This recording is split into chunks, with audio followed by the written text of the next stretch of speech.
Hello! అందరూ నమస్కారం. 'Movie of the astronaut' 2024 release అయింది అమెజాన్ ప్రైమ్ స్ట్రీమింగ్ అది. ఇది ఒక science fiction horror movie.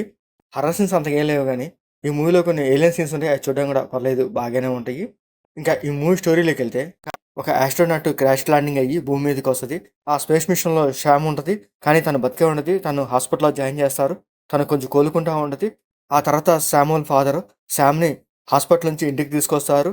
So, తనని ఇంకా అబ్జర్వేషన్‌లోనే ఉంచుతారు. తనకెలా ఉందా ఏంటా అనేది. ఆ అబ్జర్వేషన్‌లో శామ్ బాడీలో నుంచి కొన్ని చేంజెస్ అయితే కనిపిస్తాయి. సో, ఆ చేంజెస్ ఏంటి? అసలు శామ్‌కి ఏమైంది? అనేది ఈ మూవీ స్టోరీ. ఆ పాయింట్ వేసుకొని ఈ మూవీ స్టోరీ ఇంట్రెస్ట్‌గా తీసుకెళ్తానని ఎక్స్‌పెక్ట్ చేశాను. సీన్స్ కూడా ఏదో ఉందని చెప్పేసి లాస్ట్ దాకా తీసుకెళ్తాడు. క్లైమాక్స్‌లో కూడా ఏదో ఏలియన్స్ అవి అని చూపిస్తాడు. ఆ సీన్స్ కూడా అంత ఇంట్రెస్ట్‌గా అనిపించవు. ఇంకా ఈ మూవీలో ఆ ఏలియన్ సీన్స్ ఇంకొంచెం ఇంట్రెస్ట్‌గా చూపించుంటే బాగుండేది అనిపించింది. సో, ఆ ఏలియన్ సంబంధించిన కొన్ని యాక్షన్ సీన్స్ కూడా పెట్టుంటే బాగుండేది. సో, అలాంటివి ఏమీ లేవు.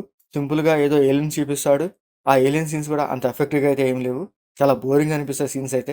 ఇంకా శాము స్పేస్ మీద నుంచి భూమి మీదకొచ్చాక తనలో ఏవో చేంజెస్ ఉన్నాయని చూపిస్తాడు. సో, అసలు తను స్పేస్‌లోకి ఎందుకెళ్ళింది? మళ్ళీ భూమి మీదకి ఎందుకొచ్చింది? అసలు క్రాష్ ల్యాండింగ్ ఎందుకయిందని ఈ సీన్స్ అసలు ఏమి చూపించాడు. దాంతో పాటు అసలు ఆ ఏలియన్స్ ఎలా వచ్చాయి? ఏంటి? అని కూడా క్లియర్‌గా చూపించాడు. డైరెక్ట్‌గా క్లైమాక్స్‌లోకెళ్ళిపోతాడు. క్లైమాక్స్‌లో ఏదో ఆ ఏలియన్ సీన్ ఒకటి పెడతాడు. అవి ఎందుకొచ్చాయి? ఎలా వచ్చాయి? కూడా అసలు ఏం చూపించడు. ఏవి డీటెయిల్‌గా చూపించడు. ఇంకా క్లైమాక్స్ కూడా అలాగే సింపుల్‌గా క్లోజ్ చేస్తాడు. సో, దానికి ఒక కన్క్లూజన్ గానీ, అసలు ఆ ఏలియన్స్ గురించి గానీ ఏమీ చెప్పడు. ఇంకా లాస్ట్‌లో మూవీ చూసాక అర్థమవుతుంది. ఏంట్రా ఇలా తీశాడు? ఏం చెప్పాలనుకున్నాడు ఏంటో? నాకైతే అసలు ఏం అర్థం కాలేదు. ఇంకా ఈ మూవీలో శామ్ క్యారెక్టర్ బాగుంది. తన క్యారెక్టర్‌తో కంటే తన యాక్టింగ్ పర్ఫార్మెన్స్ బాగానే ఉండిద్ది. ఇంకా రిమైనింగ్ క్యారెక్టర్స్ పర్లేదు బాగానే ఉంటాయి. ఇంకా ఈ మూవీలో బ్లడ్ సీన్స్ కానీ, అడల్ట్ సీన్స్ కానీ అట్లాంటివి లేవు. మూవీ ఓవరాల్‌గా అయితే అసలు ఏం బాలేదు. చూడకపోయినా పర్లేదు.